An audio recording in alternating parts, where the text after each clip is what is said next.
Yang keempat, warabi' kata Jibril, arfa'ul adla minal umara.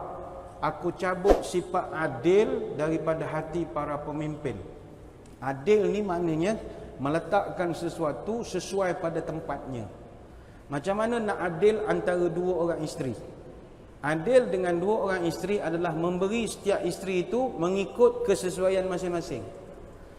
Isteri pertama badannya besar, isteri kedua badan kecil.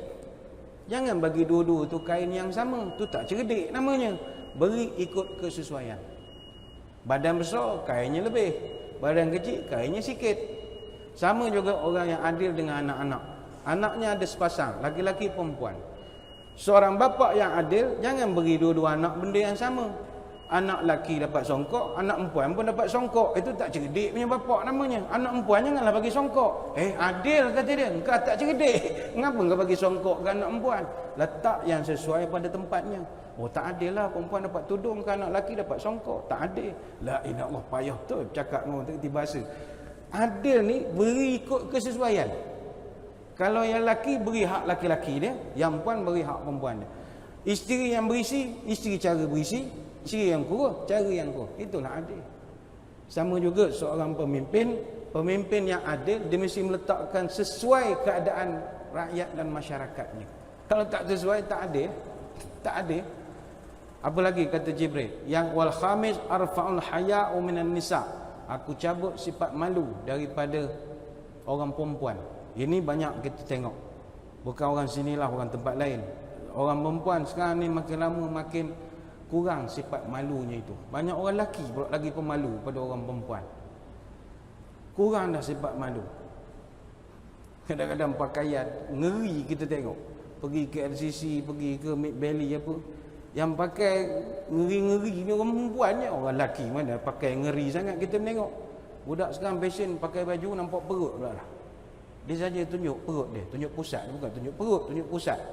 Kita pun heran, apalah budak-budak perempuan ni menunjuk pusat. Budak lelaki tak tunjuk, budak perempuan.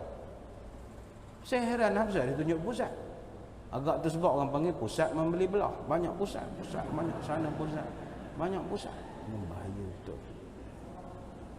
Keluar gambar pakai singlet, orang perempuan pakai singlet, mana sesuai? Nunjuk ketiak, angkat ketiak, malu. Tu sifat malu. Malu tunjuk ketiak. Lembu tak pernah tunjuk ketiak. Siapa pernah tengok ketiak lembu di sini? Tak pernah. Lembu tak kerti bahasa pun tak pernah tunjuk ketiak kat orang. Ni bukan orang sini, cerita orang tempat lain. Jadi kena ada sifat malu tu. Kalau awak tak mandi pun jangan cerita ke orang. Siap buat album, aku belum mandi, tak tonton, tak tonton. Dengan bedok sejuk, jangan cerita ke orang. Sini pun ramai tak mandi, ramai tak cerita ke orang. Malu sikit. Sifat malu tu mustahab.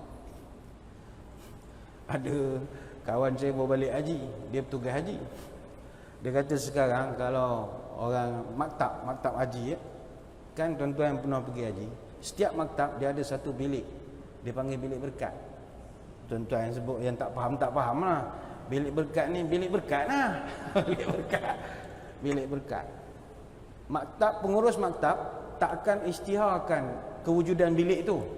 Masa taklimat dia tak akan beritahu, tuan-tuan, di maktab kita juga selain pada kafeteria kita ada bilik berkat. Siapa yang nak boleh berjumpa. Tak ada, dia tak akan isytihar. Bilik berkat ni bukan diminta, diberi. Dia punya pasukan tabung haji dia akan tengok mana pasangan suami isteri yang dia tengok muncul-muncul, seorang naik lift belah ni, seorang naik lift belah ni, jalan tak nak siring-siring. Tu dia dah start kelahi lah tu. Gamak dah sebulan duduk di Mekah gamaknya. Dia dah start marah-marah. Bagilah kunci tu. Dia turun tu kan tak ada apa, senyum, tak ada apa. Bilik berkat namanya. Dia orang cerita sekarang, yang minta kunci bilik berkat bukan orang lelaki dah sekarang, orang perempuan dia tu. Selamba macam-macam minta. Ustaz minta kunci berkat bilik berkat. Selamba minta. Gamak suami dia segan nak minta, suruh isteri dia minta. Ada satu orang jemaah tu, makcik Hajah tu, dia dapat kunci 4 hari tak pulang-pulang. Dia nampak ustaz dia lari. Ustaz dia. Dia simpan buat reta lah. Jangan cerita lah, jangan cerita. Wasadis kata Jibril, arfa'u sabru minal fuqara. Aku cabut sifat sabar daripada hati fakir miskin. Wasabi arfa'ul wara' wa zuhud minal ulama. Yang ketujuh, aku cabut sifat zuhud daripada hati para ulama. Ulama Nama ulama tapi gaya hidup dah macam jutawan kosmetik lah gaya, tak apa sesuai lah. Awak orang alim. Orang alim ni tak boleh sangat nampak nak ke benda-benda gitu. Dah pilih jadi orang alim, cara orang alim lah. Kena nampak down to earth, nampak humble, tak mewah sangat. Tak boleh lah nampak macam jutawan kosmetik, tak boleh. Sebab lah tapi dah Jibril tarik sifat zuhud tu nampak macam mana? Dah tak adalah sangat sifat zuhud. Dia ustaz ni, dia tak boleh nampak nak ke dunia. Padahal dia nak, tapi dia tak boleh nampak. Lepas tu kalau ustaz pun pergi baca doa ke mana, tuan rumah bagi duit, dia tak boleh nampak. Oh terima kasih. Tak boleh. Dia kena Allah sama. Dia kena gitu sikit. Allah sama. Dia kena bersilat ada sikit-sikit. Nampakkan tak nak tu. Benarnya nak. Allah. Dia kena begitu. Ustaz kan. Ni pandangan lah aku ada malaikat marah pula. Tapi tu dia wara' wa zuhud minal ulama. Sifat zuhud dan wara' daripada hati para ulama ditarik oleh Jibril. Wasamin arfa'u sakha minal aghniya. Aku cabut yang ke-8-nya sifat pemurah daripada hati orang-orang kaya. Wa tasi' arfa'ul Quran. Aku tarik Quran. Wal ashir arfa'ul iman. Yang akhir sekali aku cabut iman. Sebab itu yang saya nak highlightkan, salah satu daripada yang Jibril sebut, arfa'ul mahabbah min qulubi khalqi. Aku cabut sifat kasih sayang daripada hati makhluk. Inilah yang sedang kita lalui sekarang. Nasib umat Islam khususnya di negara kita, sesama kita ni sifat kasih sayang ni sangat menghilang. Apa punca?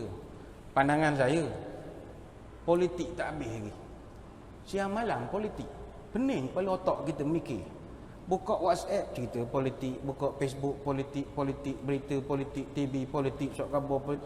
Akhirnya orang jadi pening, kelahi tak sudah-sudah.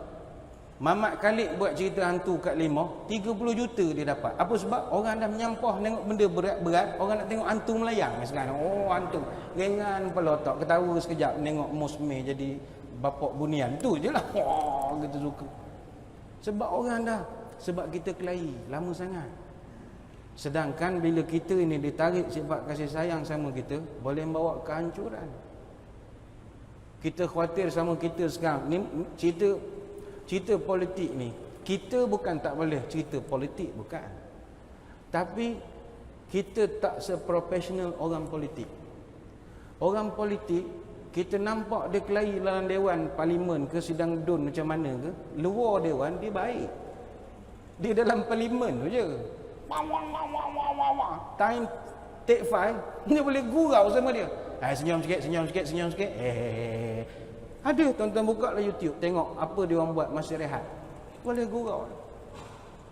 Dalam dewan keluar kan minum kopi. Tak ada, dia orang profesional. Kita orang kampung dah. Kita kalau kelahi betul. Orang tu kelahi, kita pun kelahi. Ngasah parang, serung. Wah, selendang merah, jihad, pagi parang terbang macam-macam.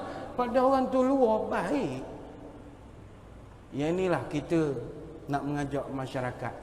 Sama-samalah merenung.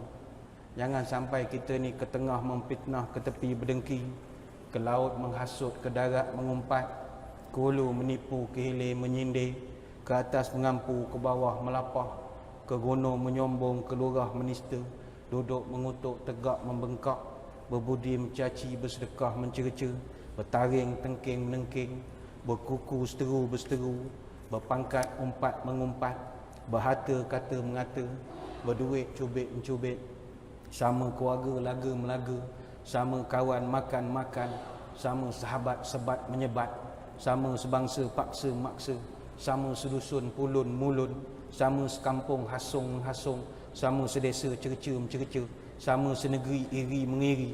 Sampai bila? Sampai bila? Kelahi siang malam pagi petang. Bukan tak boleh politik, boleh, jangan kelahi.